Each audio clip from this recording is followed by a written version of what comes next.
పుల్లారావు గారు తిరువురు నియోజకవర్గ పరిస్థితి ఎలా ఉంది? ముందంచులో తిరుగురు పలానా చోట ఉందా అని ప్రతి చిన్న పిల్లల దగ్గర నుంచి పెద్దవాళ్ళ దగ్గర కూడా తెలుసుకునే పరిస్థితి వచ్చింది. పనులు జరుగుతున్నాయా లేదా? కులాల గొడవ పార్టీలు గొడవ తెలియదు కానీ వాళ్ళకున్నది నియోజకవర్గం మీద బుద్ధి, నియోజకవర్గాన్ని దిగజారుడు కార్యక్రమానికి తీసుకెళ్తున్నారు. మాకు సంబంధం లేదు, మా పార్టీకి సంబంధం లేదు, అక్కడక్కడ మా పార్టీకి మా వాళ్ళకు కూడా దీని ప్రభావం చూపిస్తున్నారు. నియోజకవర్గంలో నిజంగా అవినీతి జరుగుతుందా లేదా? అనుచరులు ఎవరైతే ఉన్నారో ఆ పార్టీకి సంబంధించిన వాళ్ళు వాళ్ళకు వాటాలు కుదరకో మరి పంపకాలు కుదరకో ఏదైతే తెలియదు కానీ వాళ్ళు రోడ్డెక్కే మాట మాత్రం వాస్తవం. ఇలా రోడ్డు ఎక్కడం వల్ల మీ పార్టీకి నష్టం అంటారా లాభం అంటారా? ఇవాళ వాళ్ళు ఏమన్నా చేసుకోనండి, మాకు సంబంధం లేని విషయం. అంతర్గతంగా ఎవరన్నా అప్పుడు పబ్లిక్ లో ఏదన్నా మాట్లాడగలిగితే లేదా ఏదైనా ఉన్నదంటే వాళ్ళంతా అన్యాయం అయిపోతారని చెప్పి మా గోడుని మా గాథని ఎస్సీ ఎస్టీ బీసీలు మైనార్టీలకు ఉన్న ఆవేదన వ్యక్తం చేసే కార్యక్రమంలో ముందుకు తీసుకెళ్ళడమే. మీరు ప్రతిపక్షంలో ఉన్నారు, ఇక్కడ గెలుస్తారని ఒక ఆలోచన ఉందా మీకు? వైఎస్ఆర్సీపీ పార్టీ స్థాపించిన దగ్గర నుంచి జగన్మోహన్ రెడ్డి గారు తప్పకుండా గెలుస్తాం. ఆయన ఈ నియోజకవర్గంలో తిరుగులేని లీడరు. ఈ మధ్య కాలంలో జగన్మోహన్ రెడ్డి గారిని కలిశారా? జగన్మోహన్ రెడ్డి గారిని కలిసాం. నియోజకవర్గ స్థాయిలో కొంతమంది లీడర్లు వెళ్ళి కలిసాం. దాంట్లో భాగంగా నేను ఒకసారి వెళ్ళి కలిసా. కష్ట సుఖాలు తెలిసిన మనిషి జగన్మోహన్ రెడ్డి గారు. ఒకసారి పై నుంచో బయట నుంచో వచ్చిన వ్యక్తి కాదు. కష్టాలు పడే మనిషి, కష్టాలతో తిరిగిన మనిషి, కష్టాల్లో ఆదుకోవాలనే ఆలోచన ఉన్న మనిషి ఆయన. నెక్స్ట్ 2029 అధికారంలో వచ్చిందంటారా వైఎస్ఆర్సీపీ పార్టీ? కంపల్సరిగా అధికారంలోకి వస్తే ఈ రాష్ట్రాన్ని మళ్ళీ పూర్వం వైభవం చూస్తాం. పార్టీని ఉద్దేశం పెట్టుకొని పార్టీ కోసం కష్టపడి పనిచేసి పార్టీని ఈ రోజున మళ్ళీ పూర్వం వైపు తీసుకురావడానికి మా ఛాయశక్తిలా కష్టపడి మా రక్తం పొట్టు కూడా పార్టీ కోసం త్యాగం చేస్తామని చెప్పి తెలియజేస్తున్నాం. హాయ్, హలో, నమస్తే, వెల్కమ్ టు విహారీ మీడియా. ఈ రోజు మనతో ఉన్నారు ఎన్టీఆర్ జిల్లా ఎస్ఎస్ఎల్ ప్రధాన కార్యదర్శి కోటా పుల్లారావు గారు ఉన్నారు. కోటా పుల్లారావు గారితో విహారీ మీడియా ముఖాముఖి నిర్వహిస్తుంది. అసలు నియోజకవర్గ పరిస్థితులు ఎలా ఉన్నాయి, లేకపోతే జిల్లాలో ఎస్సీల పరిస్థితి ఎలా ఉందనేది కూడా ఆయన మాటల్లో తెలుసుకుందాం మనం. కోటా పుల్లారావు గారు నమస్తే సార్. పుల్లారావు గారు, మీరు తిరువురు నియోజకవర్గంలో ఉన్నారు. తిరువురు నియోజకవర్గ పరిస్థితి ఎలా ఉంది? అసలు ఇక్కడ నిజంగా పనులు జరుగుతున్నాయా లేదా? తిరువూరు నియోజకవర్గం ఒకప్పుడు నా సొంత విషయానికి వస్తే నేను వైఎస్ఆర్సీపీ పార్టీ పెట్టిన తర్వాత జిల్లా స్టీరింగ్ కమిటీగా, జిల్లా ఎస్సీసీఎల్ ప్రధాన కార్యదర్శిగా, మళ్ళీ రెండోసారి సోహన్ గారు వచ్చిన తర్వాత మళ్ళీ ఇప్పుడు జిల్లా ప్రధాన కార్యదర్శిగా ప్రపోజల్ రావడం జరిగింది. మరి నా పరిధిలో చూసుకుంటే ఈరోజు తిరువూరు నియోజకవర్గం అనేది స్టేట్ లో ఎక్కడో ఒకసారి ఉండేది. అలాంటిది ముందంచులో తిరుగురు పలానా చోట ఉందా అని ప్రతి చిన్న పిల్లల దగ్గర నుంచి పెద్దవాళ్ళ దగ్గర కూడా తెలుసుకునే పరిస్థితి వచ్చింది. ఎందుకంటే ఈ కూటమి ప్రభుత్వం వచ్చిన తర్వాత వాళ్ళకి అగ్ర కులాలకి మరి మిగిలిన కులాల గొడవ పార్టీలు గొడవ తెలియదు కానీ వాళ్ళకున్నది నియోజకవర్గం మీద వృద్ధి, నియోజకవర్గాన్ని ఒక దిగజారుడు కార్యక్రమానికి తీసుకెళ్తున్నారు. మరి దానికి అది వాళ్ళు చూసుకోవాలి, అంతేగాని మాకు సంబంధం లేదు, మా పార్టీకి సంబంధం లేదు, అక్కడక్కడ మా పార్టీకి మా వాళ్ళకు కూడా దీని ప్రభావం చూపిస్తున్నారు. ఇక్కడ మీ ఎంపీపీ గారి భర్తకి ఏదో శాండ్ లో ఎమ్మెల్యే గారికి వాటా ఉందని చెప్పేసి ఎందుకు అరెస్ట్ చేయగలుగుతున్నారు? దాని మీద మీ స్పందన ఏంటి అసలు? దానికి ఆయన బండి లేదు, ఆయనకి సంబంధం లేదు. ఆయన ఒక ఎంపీపీ భర్తగా, ఒక వైఎస్ఆర్సీపీలో ఉన్న యూత్ లీడర్గా ఆయన్ని పిలవటం జరిగింది, ఆయన వెళ్ళటం జరిగింది. వెళ్ళిన వాడిని కనీసం ఏ కారణం కూడా చెప్పుకోకుండా ఆయన ఫోన్ లాగేసుకొని ఆయన మీద అక్రమ కేసులు కట్టడం కూడా జరిగింది. దాని నుంచి మీ పార్టీ నుంచి ఎలాంటి స్పందన వచ్చింది? దానికి మా పార్టీ నుంచి అంటే మేము ఆయన బెయిల్ కోసం తిరగటం కానీ, ఆయన కోసం మాట్లాడటం కానీ, ఆయన తీసుకొచ్చే వరకు కూడా సాయి చిత్తులు లాయర్తో మాట్లాడే విధంగా కానీ మేము అప్డేట్గా ఉన్నాం. మా లాంటి పొరపాట్లు జరగలేదని ఆయన కూడా చెప్పడం జరిగింది ఆయన వైపు నుంచి. ఓకే, ఇప్పుడు నియోజకవర్గంలో నిజంగా అవినీతి జరుగుతుందా లేదా? నియోజకవర్గంలో అవినీతి అంటే జరుగుతుందని చెప్పలేము, జరగట్లేదని చెప్పలేము. ఎందుకంటే వాళ్ళకు ఉన్న మధ్యలో ఉన్న వాళ్ళ అనుచరులు ఎవరైతే ఉన్నారో ఆ పార్టీకి సంబంధించిన వాళ్ళు వాళ్ళకు వాటాలు కుదరకో మరి పంపకాలు కుదరకో ఏదైతే తెలియదు కానీ వాళ్ళు రోడ్డెక్కే మాట మాత్రం వాస్తవం. రోడ్డును పడిపోతున్నారు. వాళ్ళందరికీ వాళ్ళే రోడ్డు ఒకరిదొకరు తోకొని రోడ్డు ఎక్కుతున్నారు. ఇలా రోడ్డు ఎక్కడం వల్ల మీ పార్టీకి నష్టం అంటారా లాభం అంటారా? మా పార్టీకి ఎప్పుడు నష్టం అనేది లేదు. మాకున్న ఓటింగ్ ఉంది, మాకున్న పర్సంటేజ్ ఉంది, మా నియోజకవర్గం ప్రతిష్టంగా ఉంది. రేపు రాబోయే రోజుల్లో కూడా అత్యంత మెజార్టీని తీసుకునే బాధ్యతలు మా పార్టీకి ఉన్నాయి. ఓకే, ఇప్పుడు మీకు మీ నియోజకవర్గంలో అవినీతికి ఎక్కువ పాల్పడుతున్నారు, అవినీతి ఎక్కువ అవుతుంది. ఇటు ఎమ్మెల్యే కానీ ఇటు చిన్ని వర్గం కానీ నిజంగా వీళ్ళు అభివృద్ధి చేస్తున్నారు, లేకపోతే వీళ్ళు అవినీతి పాల్పడుతున్నారు అంటారా మీరు? ఇవాళ వాళ్ళు ఏమన్నా చేసుకోనండి, మాకు సంబంధం లేని విషయం. కానీ వీళ్ళు మాట్లాడే విధానంలో వైసీపీ పార్టీ వాళ్ళని కలుపుకున్నారు అని ఒక వర్గం, వైసీపీ పార్టీ వాళ్ళతో ఉన్నారనేది ఇంకొక వర్గం పెట్టి వాళ్ళు తిట్టుకుంటా వాళ్ళు మాట్లాడుకుంటా మమ్మల్ని దాంట్లో లాగడం అనేది అది మంచి పద్ధతి కాదని మా వాదన వినిపిస్తున్నాం. ఓకే, ఒక విషయం నిజం అడుగుతున్నాను నేను మీకు. నిజంగా కొల్లిపూడి శ్రీనివాసరావు వైసీపీ వాళ్ళకి టైప్ అయి ఉందా? నాకు తెలిసి మరి ఎక్కడా లేదు. ఉం? నాకు తెలిసి ఎక్కడా లేదు. ఉం. ఉన్నా అది అంతర్గతంగా ఎవరన్నా ఇప్పుడు పబ్లిక్ లో ఏదన్నా మాట్లాడగలిగితే లేదా ఏదైనా ఉన్నదంటే అది వాళ్ళకి సంబంధించిన విషయం, కానీ ఎక్కడ బహిరంగంగా ఎక్కడ ట్రైప్ అనేది లేదు నాకు తెలిసి. ఇప్పుడు సరే, ఎస్సీసెల్ గా మీరు ఎస్సీసెల్ ప్రధాన కార్యదర్శిగా ఉన్నారు. మీకు నిజంగా మీకు న్యాయం జరుగుతుందా కూటమి ప్రభుత్వంలో? కూటమి ప్రభుత్వం అంటే ఫస్ట్ సారి మాకు ఒక మా మా మా నియోజకవర్గంలో ఉన్నవాళ్ళు, మా మండలంలో ఉన్న వాళ్ళందరూ కలిసి కొంత అవగాహన పార్టీ దీని మీద మేము కష్టపడి ఎప్పుడు పార్టీ కోసం తిరుగుతున్నాం. జిల్లా స్టీరింగ్ కమిటీ ఉన్నప్పుడు కానించి ప్రధాన కార్యదర్శి కానివ్వండి, ఇప్పుడు కానీ మేము రాబోయే రోజుల్లో కోటి సంతకాల విషయంలో కానివ్వండి, కాలేజీల విషయంలో కానీ, ఎవరెస్ట్ ప్రోగ్రాంలు కానీ ప్రతి ఒక్క కార్యక్రమాన్ని కూడా మేము ముందుకు తీసుకెళ్లే భాగంలోనే ఉన్నాం. ఓకే, ఇప్పుడు వైద్య కళాశాలలు ప్రైవేట్ పరం చేయడం కరెక్ట్ అంటారా కాదంటారా? అది ముమ్మాటికి చాలా అన్యాయం. ఎందుకనంటే ఈరోజు బడుగు బలహీన వర్గాలు, ఎస్సీ ఎస్టీ బీసీ మైనార్టీలు కూడా గవర్నమెంట్ సీట్ల మీద, గవర్నమెంట్ ప్రభుత్వం మీద ఆధారపడి బతికే వాళ్ళు ఎంతో మంది ఉన్నారు. ఇంజనీరింగ్ సీట్ల దగ్గర నుంచి బిఏడి సీట్ల వరకు కానీ, లేకపోతే బిఎస్సి సీటింగ్లు కానీ, ఇంకా రకరకాల సీట్ల విషయంలో వచ్చేలా గవర్నమెంట్ మీద ఆధారపడిపోతున్నారు. అలాంటి గవర్నమెంట్ 17 కాలేజీలు ఇవాళ ప్రైవేట్ పరం చేస్తానంటే వాళ్ళంతా అన్యాయం అయిపోతారని చెప్పి మా గోడుని, మా గాథని ఎస్సీ ఎస్టీ బీసీలు మైనార్టీలకు ఉన్న ఆవేదన వ్యక్తం చేసే కార్యక్రమంలో ముందుకు తీసుకెళ్ళడమే ఈ కోటి సంతకాల భాగం అని చెప్పి మీ అందరికీ తెలియజేస్తున్నా. కోటి సంతకాలు అయితే నిజంగా అవి ప్రైవేట్ పరం చేయడం ఆపేస్తారంటారా? ఇప్పుడు ఒక మనిషి ఆయన ఉద్దేశాలని, ఆయన ఆలోచనల్ని, వాళ్ళ పార్టీకి ఉన్న ఒక విధానాన్ని తెలియజేయడం అనేది ముందు ఏజెండా అని తెలియజేస్తున్నాం. ఆపకపోవడం అనేది పైన గవర్నర్ దగ్గర నుంచి పైన అధికారుల దగ్గర ఆ పార్టీలు ఈ పార్టీని ప్రపోజల్ తీసుకొని వీళ్ళు చెప్పేది న్యాయం, వీళ్ళు దాంట్లో అన్యాయం లేదని వాళ్ళు గుర్తిస్తే ఖచ్చితంగా ఆపేస్తారు దీన్ని పరిగణలో తీసుకుంటే. ఓకే, రేపు మీరు రాబోయే స్థానిక సంస్థల ఎన్నికలు వస్తున్నాయి. వీళ్ళు కూటమి ప్రభుత్వం ఇక్కడ జరుగుతున్న పరిమాణాలను బట్టి స్థానిక సంస్థ ఎన్నికల్లో మీరు పుంజుకుంటారంటారా?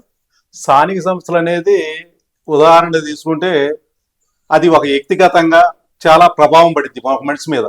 ఆ ఊర్లో ఉన్న మంచితనం కావచ్చు, ఆ ఊర్లో ఉన్న కమ్యూనిటీ కావచ్చు, ఆ ఊర్లో ఉన్న అవేర్నెస్ ప్రోగ్రాంలు కావచ్చు, ఆ ఊర్లో ఉన్న ప్రతి ఒక్క కార్యక్రమంలో ఇన్వాల్వ్ అయిపోయి వాళ్ళు చేసే పనుల మీద ఉంటది ఒక సగభాగం, మిగిలింది పార్టీ మీద ఉంటది, మిగిలింది ఆ పార్టీని తీసుకెళ్లి ఒక లీడర్, డైనమిక్ లీడర్ లాగా వెనకమాలుండి పనిచేసే నాయకత్వం మీద ఉంటది. ఈ అన్నిటిని సమకల్చుకుంటేనే ఆ రోజున ఆ ఎన్నికల్లో ఇన్ అవడానికి ఒక అవకాశం ఉంటది.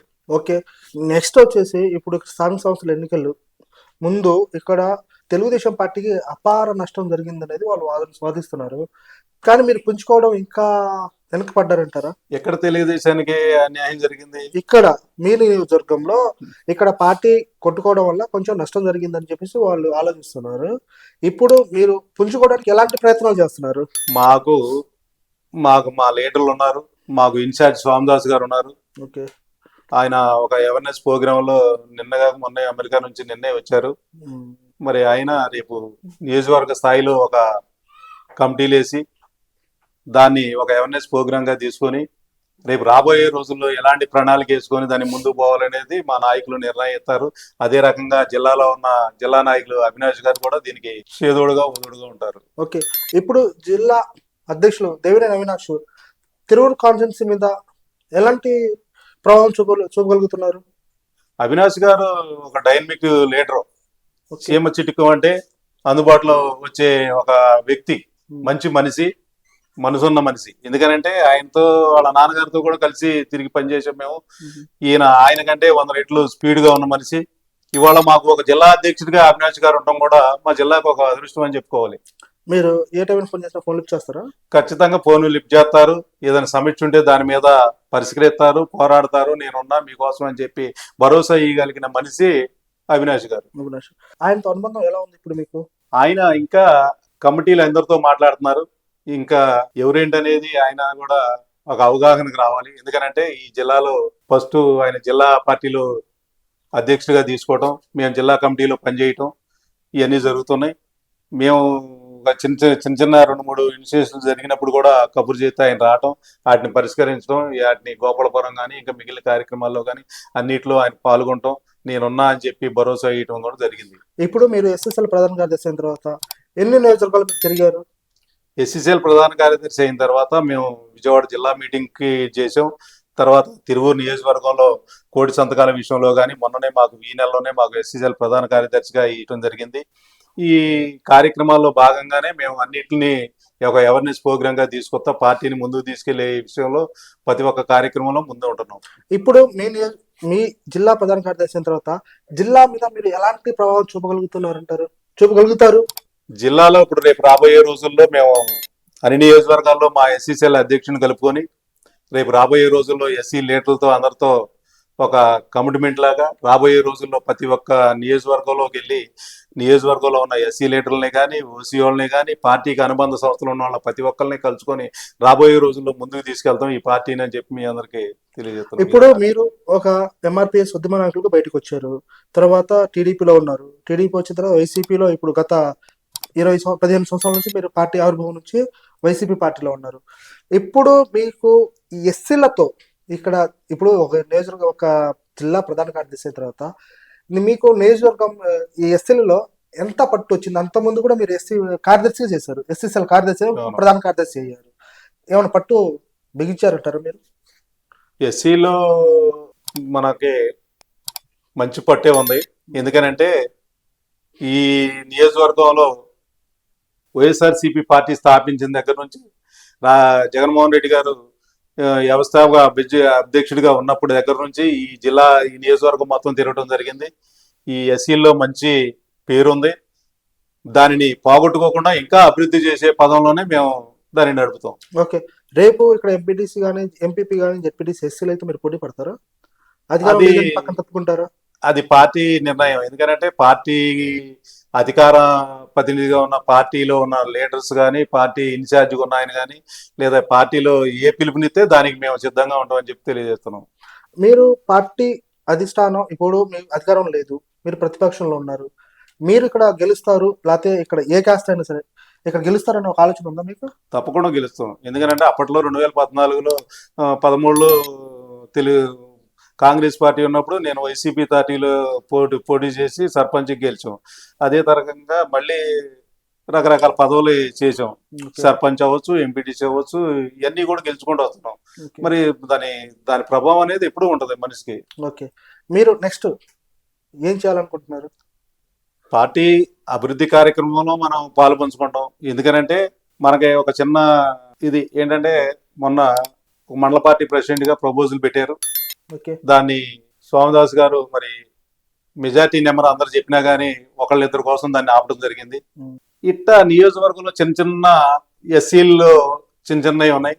అవి ఆయన సరిచేస్తే ఆయన ఈ నియోజకవర్గంలోనే తిరుగులేని లీడరు, ఇప్పుడు తిరుగులేని నాయకుడు. మీరు ఎందుకు నిజంగా పార్టీ అధిష్టానం మీద లేకపోతే నియోజకవర్గ ఇన్ఛార్జ్ మీద అలకబున్నారు? అలాగేం లేదు.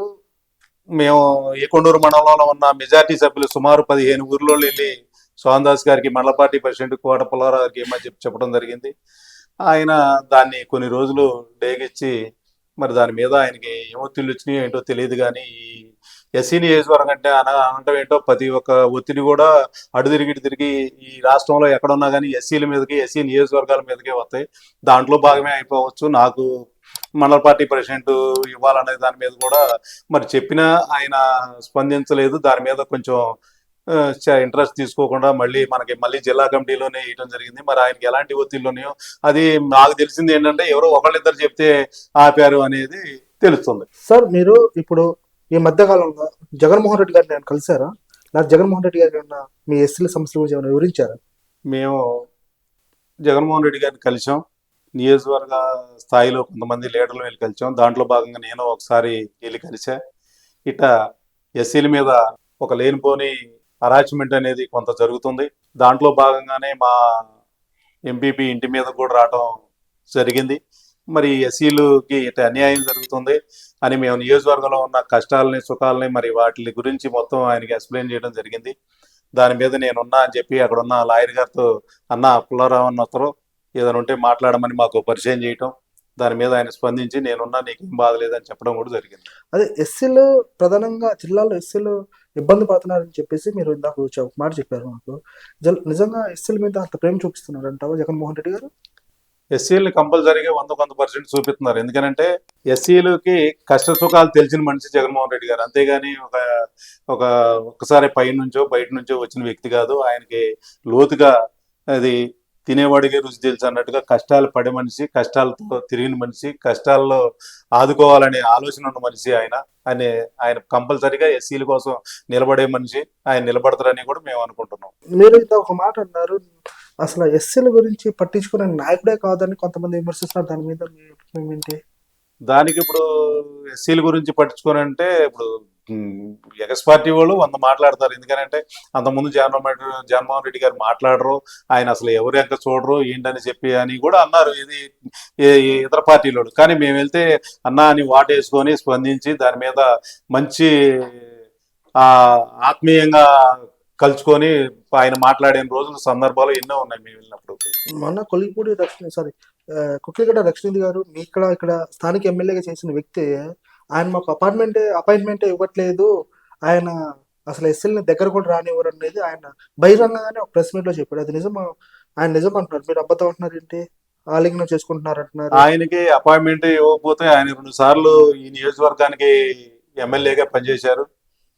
ఒకవేళ 3వసారి మరి ఆ నియోజకవర్గం సమన్వయం చేసుకోకపోవడం లోపమో లేదు ఏంటో తెలియదు, కానీ 3వసారి సీట్ రానప్పుడు ఆయన అలాంటి మాటలు మాట్లాడటం జరిగింది. కానీ మరి అదే మాట ఈ 10 సంవత్సరాల్లో ఏనాడు మాట్లాడలేదు. మరి దానికి ఆయన మాట్లాడాల్సిన మాటలో మరి ఇప్పుడు మాట్లాడితే ఇది సీటు లేదు, లేకపోతే సీటు కోసం ఎవరే వాళ్ళకి ఇచ్చారు ఇన్ఛార్జ్ అని ఆ బాధతో మాట్లాడేంటో తెలియదు ఏంటో తెలియదు. కానీ మరి చాలా మందిని ఎస్సీలను దగ్గర చేసి వాళ్ళ కష్ట సుఖాలను తెలుసుకున్న ఆప్యాయంగా దగ్గర తీసే మనిషి జగన్మోహన్ రెడ్డి గారు. మీకు నెక్స్ట్ 2029కి అధికారంలో వచ్చిందంటారా వైఎస్ఆర్సీపీ పార్టీ? కంపల్సరిగా అధికారంలోకి వస్తుంది. ఈ రాష్ట్రాన్ని మళ్ళీ పూర్వం వైభవం చూస్తాం. ఎందుకనంటే ఈ పథకాలు కానీ అభివృద్ధి కార్యక్రమాలు కానీ మరి ఎన్నో కరోనా ఉన్న విషయాల్లో ఇప్పుడు కూడా ఆయన చాలా ముందుకొచ్చి ఒక అవేర్నెస్ ప్రోగ్రాంలు చేసి హాస్పిటల్ విషయంలో కానీ ప్రతి ఒక్కరిని నేనున్నా అని భరోసా ఇచ్చిన యువ ముఖ్యమంత్రి మరి అప్పట్లో జగన్మోహన్ రెడ్డి గారు. ఓకే, ఫైనల్లీ మీ నియోజకవర్గం సెటరేట్ అయిందంటారా? మన నియోజకవర్గం చిన్న అనేది ప్రతి ఇంట్లో ఉంటుంది, మా నియోజకవర్గంలో ఉండొచ్చు. దాన్ని ఆయన మరి ఇప్పుడున్న ఇన్ఛార్జి స్వామిదాస్ గారు చిన్న ఏమైనా ఉంటే లోపల ఆయన సరి చేసుకుంటాడు. అమెరికా నుంచి వచ్చింది కాబట్టి అందరినీ సమన్వయం చేసి ఒకే తాటి మీద నడుతురని ఆశిస్తున్నాం. ఓకే, ఫైనల్లీ ఈ జిల్లాలో మీరు ఎస్సీల కోసం ఎంతవరకు కష్టపడతారంటారు? ఎంతవరకైనా పోవడానికి సిద్ధంగా ఉన్నాం. ఓకే, బోధించు సమీకరించి పోరాడు అని చెప్పి అంబేద్కర్ నినాదంతో మేము ఎంతకైనా పోరాడడానికి సిద్ధంగా ఉన్నాం అని చెప్పి జగన్మోహన్ రెడ్డి గారి కోసం పార్టీ కోసం అని చెప్పి మేము సిద్ధంగా ఉన్నాం అని చెప్పి తెలియజేస్తున్నాం. ఓకే, ఇప్పుడు లాస్ట్ అండ్ ఫైనల్ క్వశ్చన్, మీరు పార్టీ కోసం కష్టపడతాము పని చేస్తామంటారు, నిజంగా పార్టీ నుంచి మీకు అలాంటి మద్దతు లభిస్తుందంటారా లేదంటారా? పార్టీ కోసం అలాంటి మద్దతు లభిస్తుందని అనుకుంటున్నాం. ఎందుకంటే ఈ పార్టీలోకి వచ్చినప్పుడు నేను ఒక ఎంఆర్పిఎస్ జిల్లా సెక్రటరీని, ఒక టీడీపీలో ఉన్నప్పుడు మండల లీడర్ని. మరి పార్టీలోకి వచ్చిన తర్వాత సర్పంచ్గా, ఎంపీటీసీగా, జిల్లా నాయకుడిగా ఎదిగినాం అని చెప్పి పార్టీ రోజు రోజుకి క్రమక్రమంగా ముందుకు తీసుకెళ్తుందనే భావంతోనే ఎదుగుతున్నాం కదా. అదే క్రమంతోనే రేపు పార్టీని ఉద్దేశం పెట్టుకొని పార్టీ కోసం కష్టపడి పనిచేసి పార్టీని ఈ రోజున మళ్ళీ పూర్వం తీసుకురావడానికి మా ఛాయశక్తిలా కష్టపడి మా ప్రతి ఒక్క రక్తం పట్టు కూడా పార్టీ కోసం త్యాగం చేస్తామని చెప్పి తెలియజేస్తున్నాం. ఓకే, థ్యాంక్ యూ అండి. ఇదండి కోటా పుల్లారావు గారు చెప్తున్నారు, పార్టీ కోసం ఎంతవరకైనా ముందుకు వెళ్తాం, పార్టీ కోసం మా చివరి రక్తబొట్టు వరకు పోరాడతాము. ఇక్కడ ఎన్టీఆర్ జిల్లాలో ఎస్సీలపై దాడులు ఎక్కువైపోయినాయి, ఆ విషయాలు మొత్తం జగన్మోహన్ రెడ్డి గారికి ఒకసారి చెప్పాము, తెలియజేశాము. మరికొన్ని రోజుల్లో మళ్ళీ కలుస్తాము. ఇక్కడ జరిగే అన్యాయాలు అక్రమాల మీద కూడా ఒకసారి ఆయనతో చర్చించిన తర్వాత మా గలం విప్పుతాము, మీ గలం విప్పిన తర్వాత పోరాటంతో మేము ముందుకు వెళ్తామని చెప్పేసి ఆయన మాటల్లో విన్నాము. నెక్స్ట్ అసలు ఏం జరుగుతుంది ఏంటనేది కూడా తర్వాత ఆయన నిజంగా పోరాటం చేస్తాడా లేదని తర్వాత చూద్దాం. ఇది ఆయన మాటల్లో మనం తెలుసుకున్న విషయాలు ఏంటనేది